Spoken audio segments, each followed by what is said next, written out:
एकमेकांच्या आधाराची गरज वाटू लागली. पण त्याच वेळेस मात्र काहीच न पिकणाऱ्या गुंठावर बांधामुळं दोन रक्ताच्या भावांमध्ये वितुष्ट आलं. आम्ही जशी 7 बाराची फाळणी केली तशी आम्ही जन्म देणाऱ्या आमच्या मायबापांची सुद्धा फाळणी केली. आणि आज आई एकाकडं आणि बाप एकाकडे राहत असेल आणि तो बाप त्या आईकडे पाहून 3 वर्ष लवकर मरत असेल आणि ती माऊली त्या बापाकडे पाहून 2 वर्ष लवकर मरत असेल, तर आम्ही काशी गया द्वारका जरी फिरलो तरी भगवान परमात्मा आम्हाला भेटेल का? सगळ्यात मोठा प्रश्न आहे, सगळ्यात मोठा प्रश्न आहे. म्हणून हात जोडून आजच्या कीर्तनाची पहिली विनंती करतो. माझं कीर्तन तुम्हाला पटलं नाही ना महाराज? व्यासपीठावर उभा आहे, मरेपर्यंत मला तुमच्या गावात कधी बोलू नका. पण आज तुमचा मुलगा म्हणून तुमच्या पायावर डोकं टेकून आजच्या कीर्तनातली पहिली विनंती करतो. आता तरी घराघरातले वाद विसरा, तरच खऱ्या अर्थानं आमच्या घराचा स्वर्ग होईल. आणि घराचा स्वर्ग झाला तर या देहाचं मंदिर होईल. आणि या देहाचं जर मंदिर झालं तर भगवान परमात्मा मंदिरात राहतो, तर या अंतकरणामध्ये परावर्तित होईल. आणि एका देव अंतकरणात परावर्तित झाला. देव पहावयाचे गेलो, देवच होऊन ठेलो. साक्षात आमच्या घराचा स्वर्ग आणि देहाचं देवत्व होईल. म्हणून तरी खऱ्या अर्थानं आजपासून आम्ही बदलायला हवं. हीच गणरायांच्या चरणी आज जर प्रार्थना घेतली तरी आपला संबंध सप्ताह सफल झाला असं म्हटलं तर वावगं ठरणार नाही. विठ्ठल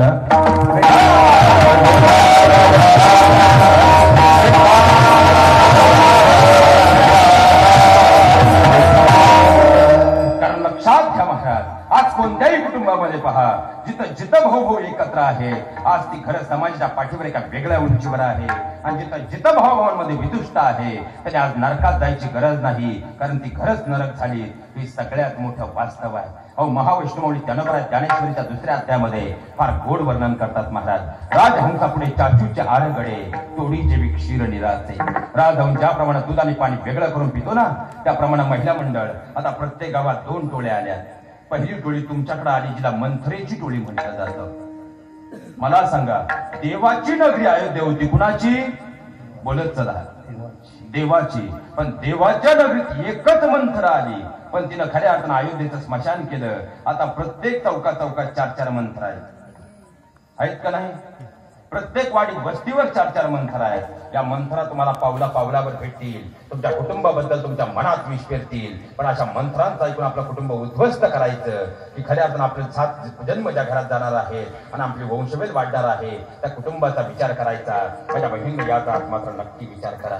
आणि दुसरी टोळी पुरुष मंडळी तुमच्याकडे आली, गावकीन भावकी. ही टोळी तर डबल डेंजर राहते.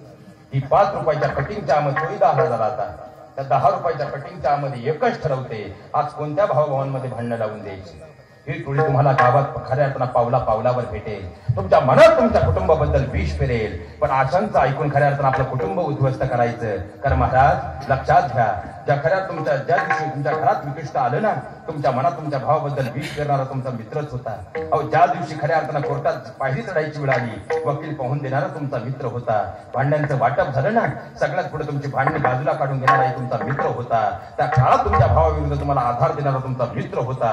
पण ज्या दिवशी तुम्ही कोरोनाला पॉझिटिव्ह झालात ना आणि तुमचा आर्टिफिशियल रिपोर्ट गावापर्यंत गेला, त्या दिवशी जवळचा मित्राचा मोबाईल नॉट रिचेबल झाला आणि त्या भावाबरोबर तुमची कोर्टात केस चालू होती. शेवटी तोच भाऊ तुमचे हॉस्पिटलात तुम्ही ऍडमिट झाल्यानंतर 14 दिवस तुमची लेकरंही सांभाळत होता. आणि हॉस्पिटलचं बिल कमी पडल्यानंतर इकडून तिकडून गोळा करून का होईना तुमच्या हॉस्पिटलचं बिल भरणारा तुमच्या रक्ताचा भाऊ होता. त्या आयुष्यात कधी विसरू नका, हे जीवनात कधी विसरू नका. म्हणून आजच्या कीर्तनातली पहिली विनंती तुमच्या पायावर हात जोडून करतो, आता तरी घराघरातले वाद संपवा आणि घराचा स्वर्ग करा.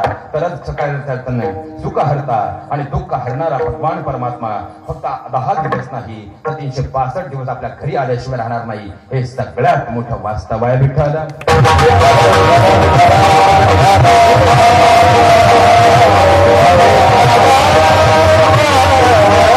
लक्षात घ्या महाराज, आता सुखासाठी बंगला बांधला. बंगला तुम्ही तुमच्यासाठी बांधलाय का मुलांसाठी बांधला? बोलत चला, कुणासाठी? कारण तुम्ही घर बांधायचं ठरवलं त्या दिवशी वीट होती 2.5 रुपये ठोकळा आणि 32 रुपये लोखंड. पण ज्या दिवशी तुम्ही घर बांधलं त्या दिवशी 14 रुपये ठोकळा होता आणि 82 रुपये लोखंड होतं. म्हणजे आयुष्याची 30 ते 35 वर्ष तुम्ही फक्त एक घर बांधण्यासाठी आपले कष्ट घालवलेत, बरोबर ना? मग ते घर तुम्ही तुमच्यासाठी बांधलं का मुलांसाठी? मग मुलांसाठी जर तुम्ही घर बांधण्यासाठी आयुष्याची 35 वर्ष दिली, मग आपण गेले आपला लाडका बाबा म्हणेल का की आता आपल्या बाबांनी आपल्यासाठी एवढं सुंदर घर बांधलंय, मग शेवटच्या अंघोळ त्यांना आपल्या बेडरूम मध्ये घालू, नंतर आपली लाडकी बायकोला आधी पुसून घेईल. बंगला तुम्ही लाखाचा काही कोटीचा जरी बांधला, एकदा का खऱ्या अर्थानं आंघोळीला बाहेर पाणी गरम काढलं की त्या बंगल्याशी त्या घराशी आपला संबंध कायमचा संपला. सुखासाठी बायको केली. आता मला सांगा, बायको आपली कुठपर्यंत आहे? जोपर्यंत 6 पत्र्याखाली अग्निडाग दिला जात नाही तोपर्यंत बायको आपली. आणि कोणाला शंका असेल तर सतीप्रथा परत चालू करून बघा. बायको आपली कुठपर्यंत आहे? जोपर्यंत 6 पत्र्याखाली अग्निडाग दिला जात नाही तोपर्यंत बायको आपली आहे. पप्प्या सुखासाठी पप्प्या जन्माला आला, 3 वेळा नवस करून तो झाला, पण तो पप्प्याही आपला कुठपर्यंत आहे? जोपर्यंत त्याची गुड्डी घरात येत नाही तोपर्यंत पप्प्या आपला. आणि एकदा का गुड्डी घरात आली, पप्प्या आपला राहत. फक्त त्याच्या पुढचं नाव आपलं राहते ना, तो मनानं आपला राहत नाही. सुखासाठी गुड्डी जन्माला आली, गुड्डी आपली कुठपर्यंत आहे? जोपर्यंत त्याच्या डोक्यावर पिवळ्या तांदळाचा मार पडत नाही तोपर्यंत गुड्डी आपली आहे. आणि सुखासाठी जे बाण कोरले, गावाच्या तंटामुक्ती अध्यक्षाचा 8 किलो वजन आम्ही 1.5 वर्षात कमी केलं, तो बांध आपला किती वर्ष? एकदा आपली दशक्रिया झाली आणि आपल्या मृत्यूचा दाखला 14व्या दिवशी आपला लाडका बाबा ग्रामपंचायत मध्ये घेऊन गेला की आपल्या नावाला कंस आल्याशिवाय राहत. मग मला सांगा, ज्या बांधासाठी उभा आयुष्य भावाशी वितुष्ट निर्माण केलं, तो बांध आमचा किती वर्ष महाराज? फक्त 14 दिवस आहे. म्हणजे ज्या प्रपंचात तुम्ही मी तल्लीन आहोत तो प्रपंच शेवटी नाशवंतच आहे. पण इथून पुढे 84 लक्ष योनीचा जो प्रवास साधायचा आहे त्यामध्ये एकमेव सोबती, आणि तो म्हणजे भगवान परमात्मा ईश्वर आहे.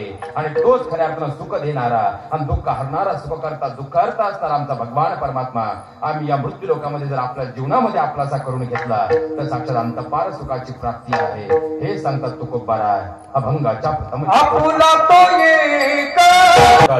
आमच्या स्वरगारी दरवाढी तालमणींसाठी झाल्या पाहिजे.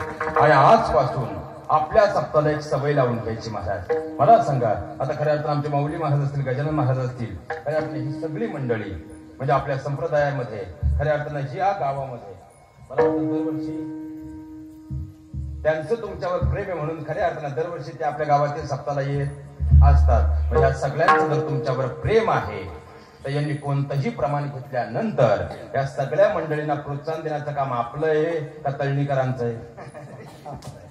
कोणाचं आहे? म्हणून आजपासून फक्त आपल्या सप्ताहाला नाही तर गावात होणाऱ्या प्रत्येक सप्ताहामध्ये या मंडळीनं कोणतंही प्रमाण घेतलं की त्या सगळ्यांना प्रोत्साहन देण्यासाठी एकदा जोरदार करावून टाळ्या आल्याच पाहिजे. लक्षात घ्या महाराज, जगद्गुरु तुकोबाराय तुम्हा कलियुगातील जडजीवांना उपदेश करतात.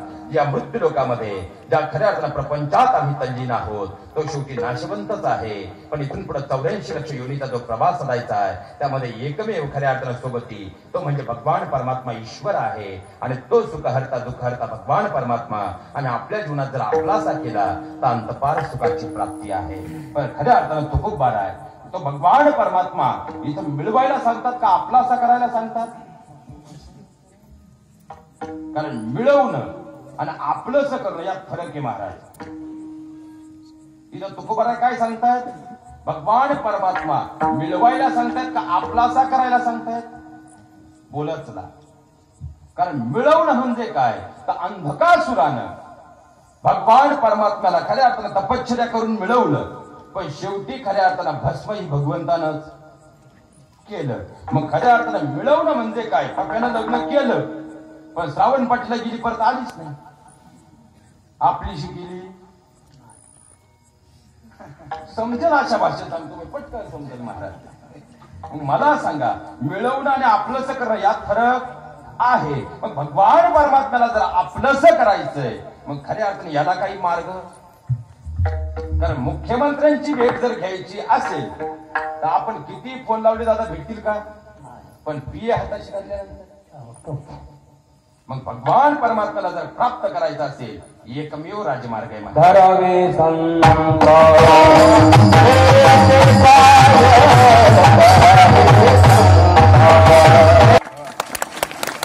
सवय लागली गेली. लक्षात घ्या महाराज, जर खऱ्या अर्थानं भगवान परमात्म्याला आपल्या जीवनात आपल्याला आपलंच करायचं असेल तर एकमेव राजमार्ग धरावे संतांचे. खऱ्या अर्थानं त्यानं काय होईल तर सोपं खऱ्या अर्थानं दृष्टांत देतो म्हणजे सिद्धांत समजणं सोपं होईल. लक्षात घ्या महाराज, मग भगवान परमात्म्याला जर आपलंच करायचंय सुख देणारा आणि दुःखाचा भगवान परमात्म्याला जर आपलंसं करायचं असेल तर महाराज मग काय करावं लागेल?